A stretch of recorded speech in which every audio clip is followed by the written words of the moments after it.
13 love, 13 knowledge, 13 wisdom, 13 respect. This is your creation 13. To piggyback off the previous video, becoming self-aware.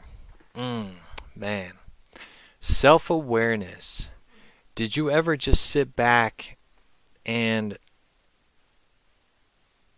test yourself to see how self-aware you are? How self-aware you are. Are you self-aware of your thoughts? Are you self-aware of where those thoughts come from? Are you self-aware that those thoughts are yours or someone or something else? Dreams. Being the observer. Are you self-aware of what dreams present? Every little detail that is presented within dreams, what do they mean? Did you ever look it up? Did you ever Google it and say, oh, hey, what does it mean to see a bear in your dream? Oh, what does it mean to see rivers with portals within them? What does that mean? What does it mean to see light being, a bright being, come down and say, I am coming back?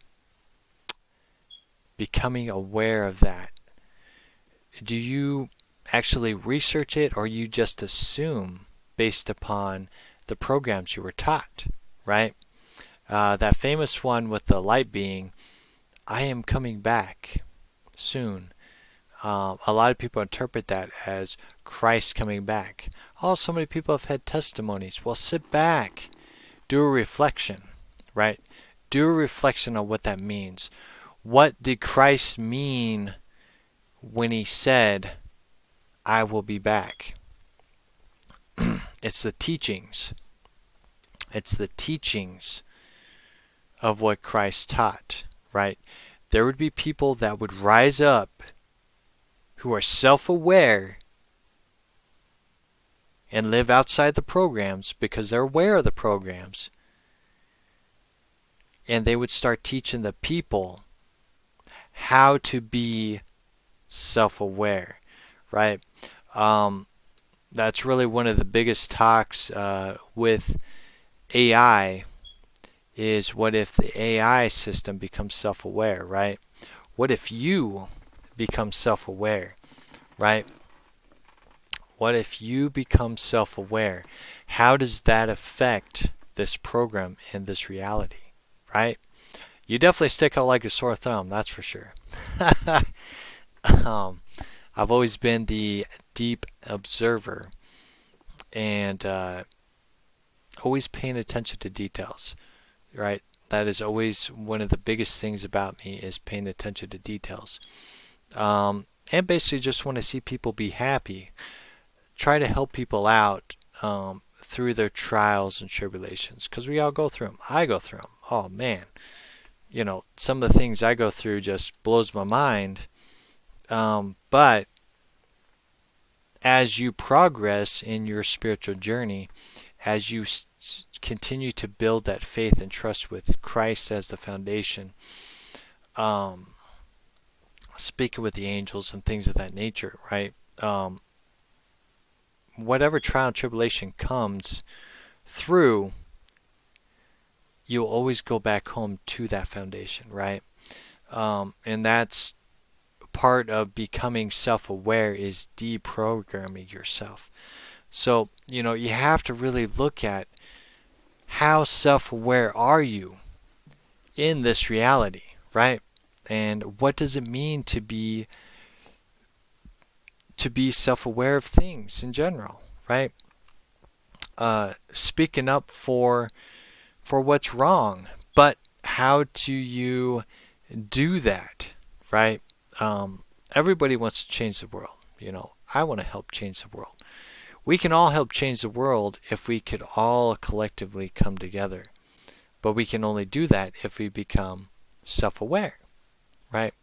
Self-aware of all the garbage that um, our parents and our grandparents and our great great grandparents were taught, right? Becoming self aware and breaking those chains out, right? I was doing some research and ended up coming across the, oh man, I forgot what it's called. But just some of the history of when the Europeans came over and just started stealing the land from the natives, right? Just taking the land, just getting rid of everybody, a lot of bloodshed. Um, it was very sad, and at the end of the day, all those deaths, um, the Europeans were rewarded for it, for murder, right? They were rewarded for murder, and the natives were like, "This isn't right. Like, this is horrible," and it is, and it still happens. But reading that, I just literally read that. I'll make a video on it. I was just trying to think of how to present it. Um, but it just, it was just so sad. Like, um,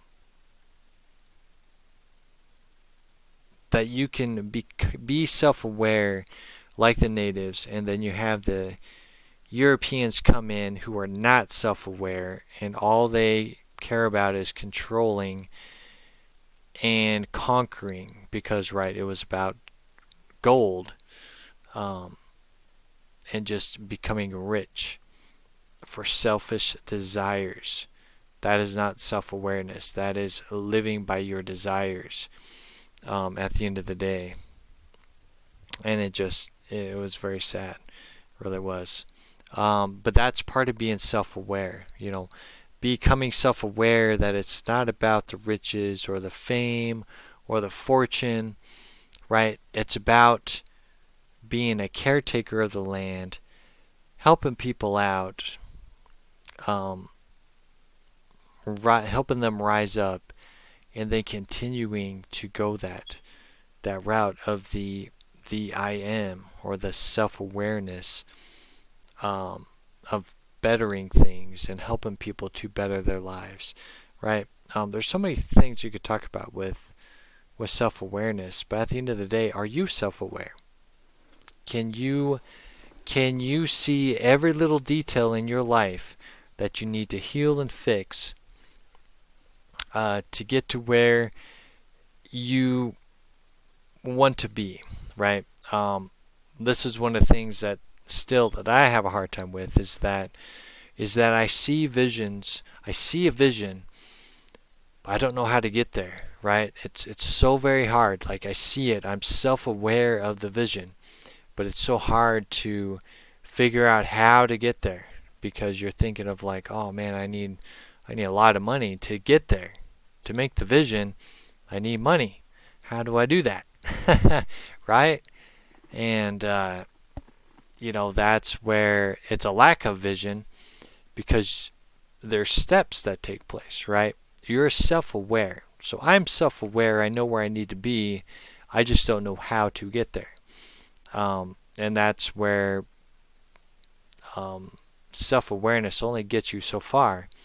And then you just have to just kind of build and build and build and see what develops from that as well, right? Do you have enough bricks to build a house? You do, but the bricks you have may only be enough to make a smaller house. When you're thinking big, you're like, oh yeah, I'm gonna make this big house, and then you ran out of bricks. You're like, oh, I was not self-aware that I only had this amount of bricks. I was thinking too big, and there just wasn't enough bricks. So now I have an incomplete house because I was not self-aware and paying attention.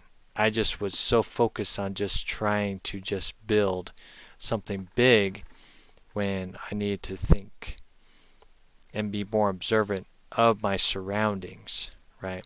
At the end of the day. So hopefully that's a good analogy for you guys. So yeah, so I'm going to go ahead and end on that. I think there's just so much that you can take from self-awareness. So yeah, so test yourself. Are you self-aware? Are you self-aware of everything around you? Are you self-aware spiritually, physically, mentally, emotionally? Are you self-aware? Or is this something that you have to discover for yourself, right? Do you need a shepherd to move his staff forward to part the seas? Does he need to move it to the left to make the sheep go right, and then point his staff to the right to make the sheep go left? Are you there, or are you going to be that black sheep like myself who's just observing the whole situation going, if that shepherd is making those sheep follow him, I wonder if I can get a sheep over here and teach them how to be self-aware and be observant of the situation. Be like, oh wow, I can't believe that I was following that staff the whole time, that stick. There was so much more to life. I was like, oh, so much more to life. I want to be out of my cage, and I want to be free to wander and explore. I don't want to just keep watching the shepherd move his staff all day long. That's pretty boring. I want to go adventure out. So yeah, so at the end of the day, it's pretty fun. So yeah, so love yourself, keep shining bright, test yourself on this self-awareness, and trust me, it's going to take you somewhere. You may not like where it takes you sometimes, but it is fun at the end of the day. So love yourself, keep shining bright. I'll talk to you later.